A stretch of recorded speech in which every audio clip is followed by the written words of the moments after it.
remarkable story told by Janet Kay provides the background. On the night of November 2nd, 1975, I was sitting here doing my homework, and I looked out the window, and right above the blue building, I saw a UFO come down out of the sky. And it landed behind the building, and behind the building is a football field. It landed there. There were two other witnesses, Janet's mother, Helen, and her brother, Jerry. A lot of people in town saw it. I don't know how many people saw it and told us the next day that they saw this thing up in the sky. In the sky. As we pulled around the driveway here, I noticed up by the blue shed over there that there was something in the sky. So I pulled out of the driveway, and I said, turn down here, we can maybe get closer to it. So we just went over this way. And then you could just see it real good before the trees. It was definitely right there. And we just drove up here, and by that stop sign there, the railroad tracks, there's a fence across, so we couldn't go any further. And we just noticed it. It was just coming right in front of the trees, and we just stood here a minute till we saw it just glide over the top of the trees, and then it was gone. Well, a couple days later, after we saw the UFO go down, I saw a lot of people over here looking at something, so I came over here, and I found this big brown spot on the football field where the grass had been burnt.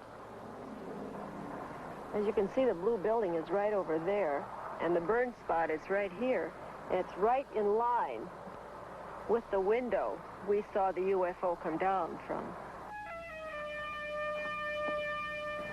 Now, this happens to be the sample from the Medford site, number 2, which does show some strange luminescence properties. And so I'd want to make sure that the sample that I'm dealing with is not in itself radioactive.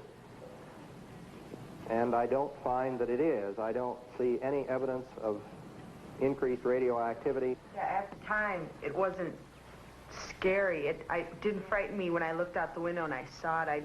I didn't get scared or anything. But afterwards, when I realized that what I had seen was unexplainable, that's when it started to get scary.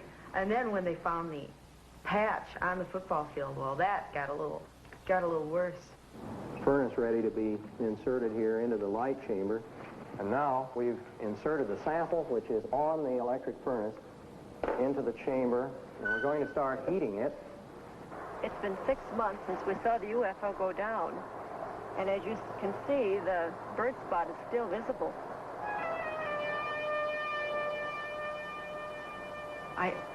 I just wish I knew what it was.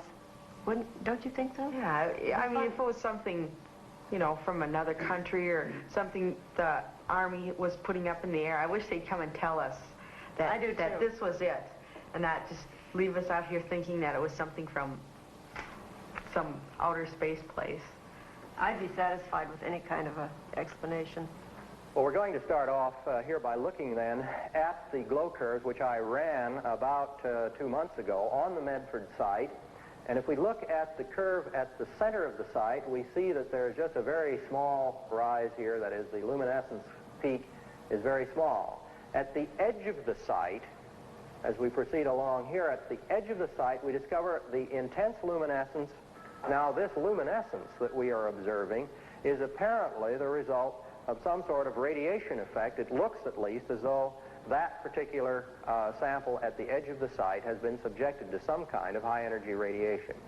If I had never seen a UFO, I wouldn't believe in it.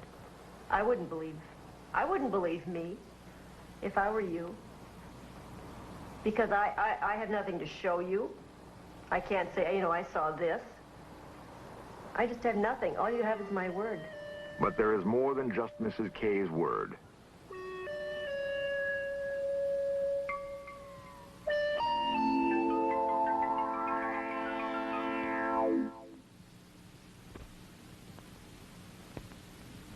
In a recent Gallup poll, 15 million Americans claim to have seen a UFO. 15 million. The same poll showed that 51% of the adult population is convinced that flying saucers are real. For those who haven't seen one, This is a recreation of what Carol Critchfield saw on a hilltop in Big Chimney, West Virginia.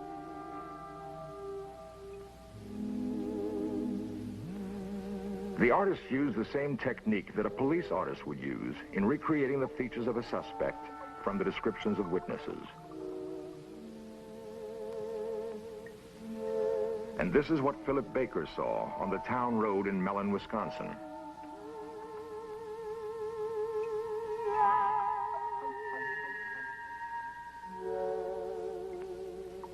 Helen Kay and her children saw this object land on a football field in Medford, Minnesota. The last systematic attempt by the U.S. government to investigate UFOs was conducted by the Air Force and was called Project Blue Book. Project Blue Book ended in 1968. The Air Force had by then investigated more than 11,000 UFO sightings and found explanations for all but 676. The Air Force seemed to have no interest in the sightings it could not readily attribute to earthly phenomena. Perhaps it's time to approach the question of UFOs again, without bias. For we can only hope that if we are being studied by aliens, it is with more thoroughness and care than we have focused on them.